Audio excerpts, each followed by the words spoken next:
हाँ जी, नमस्कार। सबको राधे राधे। ऑनलाइन क्लास में एक बार फिर आपका स्वागत है। आज हम कक्षा 9 विषय गणित निर्देशांक ज्यामिति अध्याय 3 भाग 5 इसमें उदाहरण नंबर 1 में क्या है कि आपको ये आकृति बनी हुई है। इस आकृति को देख करके हमको क्या करना है, जो प्रश्न पूछे हैं उन प्रश्नों का उत्तर देना है। आकृति आपके बनी हुई है, ठीक है।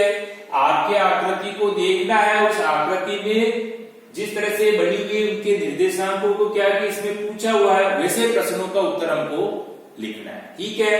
तो सबसे पहले आप इस आकृति को देख रहे हैं। आकृति के अंदर देखो, जैसे बी बिंदु आ रहा है, बी बिंदु आ रहा है, तो सबसे पहले इस बी बिंदु के निर्देशांक लिखो।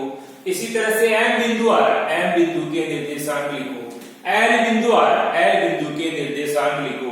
और एस बिंदु आ रहा है तो एस बिंदु के निर्देशांक लिखो, ठीक है। फिर उसके बाद में आपको जैसा प्रश्न पूछा वैसे अपने को क्या करना है, उन प्रश्नों का उत्तर लिखना है। रिक्त स्थान की पूर्ति के रूप में है, तो आकृति को देखना आपको। अब सबसे पहले जैसे बी आ रहा है, तो आपको क्या करना, सबसे पहले एक्स वाली लाइन को देखना, और फिर उसके बाद वाई डेश एक्स को देखना है। यानी क्षैतिज रेखा और ऊर्ध्वाधर रेखा, इसमें आपको पहले एक्स का निर्देशांक और फिर उसके बाद में वाई का लिखना है। पहले एक्स बिंदु का आना चाहिए, फिर वाई का आना चाहिए। अब आप एक्स पर देखो, बी बिंदु देख रहे हैं, एक्स पर कितना आ रहा है 4 और वाई पर कितना आ रहा है 3 आ रहा है। तो आपके बी बिंदु के निर्देशांक क्या हो गए 4,3, ठीक है। यानी बिंदु बी के निर्देशांक हो गए 4, यानी एक्स 4,3, यानी एक्स पर तो आपके कितना 4 और वाई पर कितना है 3 है, ठीक है। इसी तरह से आप एम बिंदु को देखो, एम बिंदु को देख रहे हैं हम, पहले एक्स वाली लाइन पर फिर वाई वाली, यानी एक्स का निर्देशांक लिखेंगे तो एक्स का तो कितना हो गया -3 और वाई का कितना हो गया 4। तो आपका एम बिंदु के निर्देशांक क्या हो जाएगा -3,4। इस तरह से एम बिंदु के निर्देशांक हो गए आपके। फिर उसके बाद में एल बिंदु को देखना है। अब एल बिंदु पर देखो, पहले एक्स देखते हैं, एक्स पर तो कितना आ रहा है -5 आ रहे हैं, और एल वाई पर अपन देखते हैं तो वाई पर कितना आ रहा है -4, तो ये -4। यानी इस तरह से एल बिंदु के निर्देशांक एक्स का तो कितना हो गया -5 और वाई का कितना हो गया -4, ठीक है। तो एल के निर्देशांक हो गए -5, -4। इसी तरह से एस बिंदु के निर्देशांक, अब एस भी अपने को पहले एक्स वाली लाइन को देखते थे, एक्स पर तो कितना आ रहा 3 और वाई पर कितना आ रहा -4। तो आपको एस बिंदु के निर्देशांक क्या लिखना है 3, -4, ठीक है। पहले एक्स को देखते हैं, फिर वाई वाली लाइन में वाई को देखना है, ठीक है। तो यहाँ तो 3 हो गया, यहाँ कितना रहा 4 आ गया, यानी 3, क्या हो जाएगी -4। ये कौन सा बिंदु हो गया, एस बिंदु हो गया। लिखने के बाद अब आपको क्या करना है, ये जो प्रश्न दे रखे हैं इन प्रश्नों के उत्तर अब आसान हो जाएंगे, ठीक है। अब आपको पहला प्रश्न दे रखा बी का भुज और कोटि। आपका बिंदु बी है और इसमें आपको भुज और कोटि बताना है, रिक्त स्थान में भरना है। तो आपको ध्यान में होना चाहिए भुज किसको कहते हैं, कोटि किसको कहते हैं।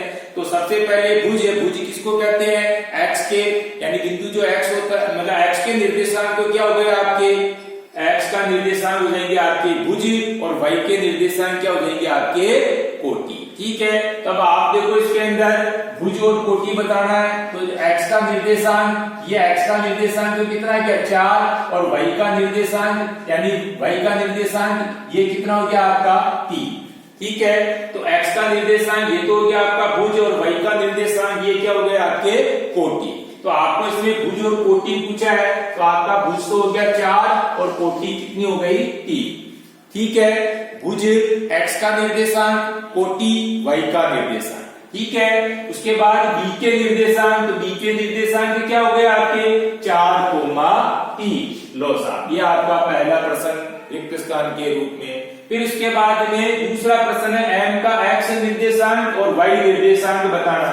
अब एम बिंदु को देखो आप, एम बिंदु में एक्स का निर्देशांक ये आपका एक्स हो गया, ये हो गया आपका वाई। तो एक्स का निर्देशांक में क्या लिखेंगे हम -3 और वाई का निर्देशांक क्या लिखेंगे 4। तो आपका बिंदु एम बिंदु में एक्स निर्देशांक और वाई निर्देशांक क्या लिखेंगे -3,4।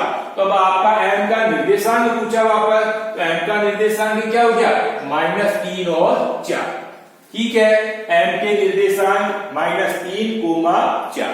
ये आपका दूसरा प्रश्न हो गया। अब तीसरा प्रश्न आ रहा है आपके l का x निर्देशांक और y निर्देशांक। अब l बिंदु को देखो, ये आ रहा है, तो l में x का निर्देशांक क्या आ रहा है -5 और y का क्या आ रहा है -4। तो हम निर्देशांक लिखेंगे पहले x का तो -4, y का -4। पहले -5 x का हो गया और y का कितना हो गया -4। ठीक है, अब l का निर्देशांक, तो l का निर्देशांक क्या हो गया आपके -5, -4। ये आपका क्या हो गया, तीसरा प्रश्न हो गया। ठीक है, यानी l के x बताना और y भी बताना। तो l का x तो -4 है और y क्या हो गया आपके -5, -4। इसी तरह से l का निर्देशांक -5, -4। अब इसी तरह से हम क्या करेंगे, चौथा प्रश्न है s का। s का भी हमने बिंदु s का ही है, तो इसमें भी हमको x का निर्देशांक और y का निर्देशांक चाहिए। तो आप s बिंदु को देखो, ये तो हो गया आपका x और ये हो गया इसमें y। ठीक है, तो अब आप x का निर्देशांक तो क्या लिखोगे, इसमें 3 लिखोगे। ठीक है, और उसके बाद कोमा y का क्या लिखोगे -4। तो इस तरह से आपके s बिंदु के निर्देशांक क्या हो गए 3, -4। ठीक है, यानी इस आकृति को देख के हमको क्या करना है, ये 4 प्रश्न दिए थे, इन 4 प्रश्नों के उत्तर लिखना है। ठीक है, अब आपको एक्चुअली में क्या करना, अब तक जितनी क्लास हमने देखी थी ऑनलाइन क्लास में जितनी अपन ने इस प्रश्नावली से संबंधित सवाल किए थे, प्रश्न हल किए थे, वे सारे के सारे प्रश्नों का क्या करना, हमको दोहरान करना है। ठीक है, चाहे आपकी आकृति बनी हुई देवे, चाहे आकृति बनाने के लिए गए, आपको कुल मिला के जितनी क्लास अब तक अपन ने इस प्रश्नावली से संबंधित पढ़ी है, वे सारे के सारे प्रश्नों का हमको क्या करना है, दोहरान करना है। ठीक है, धन्यवाद।